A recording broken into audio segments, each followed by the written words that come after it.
మనము dengue cases, malaria cases దోమల వల్ల వస్తాయి. సో కంపల్సరీ మనము సరౌండింగ్స్ని నీట్గా పెట్టుకోవాలి. వాటర్ ఎక్కువ స్టాగ్నెంట్ ఉండదు, అంటే ఏంటి వాటర్ ఎక్కువ నిల్వ ఉండదు. నిల్వ ఉంటే ప్రాబ్లం అవుతుందంటే ఇప్పుడు దోమలు అవన్నీ దాంట్లోనే మనకి పెరగడము, దానివల్ల డెంగ్యూ రావడము, మలేరియా రావడము అలాంటివన్నీ చాలా కేసెస్ మనం చూస్తున్నాము.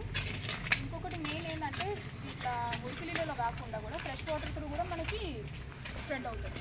ఎప్పుడే కానీ వాటర్ని మనము మూతలు పెట్టుకొని కవర్ చేసుకొని ఉండాలి. ఓపెన్గా డ్రమ్స్ ఏమి ఉంచొద్దు. సరౌండింగ్ ఒకవేళ మట్టి వేసి కవర్ చేసేయాలి వాటర్ ఏమి ఉన్నా కానీ. మెయిన్ డెంగ్యూ ఫీవర్ ఇలాంటివి వచ్చినప్పుడు ఏంటంటే 1 వీక్ అయినా కానీ మెడిసిన్స్ తీసుకుని తగ్గకపోతే మనము వైరల్ ఫీవర్ కింద కన్సిడర్ చేయాలి. లైక్ డెంగ్యూ కానీ మలేరియా కానీ. డెంగ్యూలో మెయిన్ కానీ headache, I pain, vomitings, motions ఇవన్నీ అవుతాం. మలేరియాలో కూడా మనం వామిటింగ్స్, మోషన్స్ ఉండవు కానీ హెడేక్ అలాంటివి ఉండవు కానీ ఫీవర్ మట్టికి చాలా ఎక్కువ ఉంటుంది. నైట్ టైం ఏమో చాలా చెరి జ్వరం రావడము ఇలాంటి కేసులు ఎప్పుడు వచ్చినా కానీ compulsory blood test, nearby డాక్టర్స్ని కన్సల్ట్ అవ్వండి, బ్లడ్ టెస్ట్ చేయించుకోండి, మెడిసిన్స్ వాడండి. దాన్ని కానీ మనం నెగ్లెక్ట్ చేస్తే డీహైడ్రేషన్ అవుతుంది, వాటర్ క్వాంటిటీ తక్కువ అయిపోయి మంచి చనిపోయే ప్రమాదం కూడా ఉంటుంది.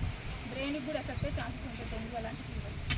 సో ఎలాంటి ప్రాబ్లం ఉన్నా కానీ నియర్ బై ఉన్న హాస్పిటల్స్ మనము గవర్నమెంట్కి చాలా మనకి హెల్ప్ చేస్తుంది కాబట్టి ఫ్రీ మెడికేషన్స్, ఫ్రీ బ్లడ్ టెస్ట్లు, స్కానింగ్స్ అన్నీ అవుతున్నాయి కాబట్టి మన ముఖ్యంగా మన ఆర్బీకేలో కూడా చాలా మన అందరు కోఆపరేటివ్ ఉన్నారు. మన కౌన్సిలర్స్ కానీ, చైర్పర్సన్స్ కానీ ఏం ప్రాబ్లం ఉన్నా కానీ చెప్తాను మీరు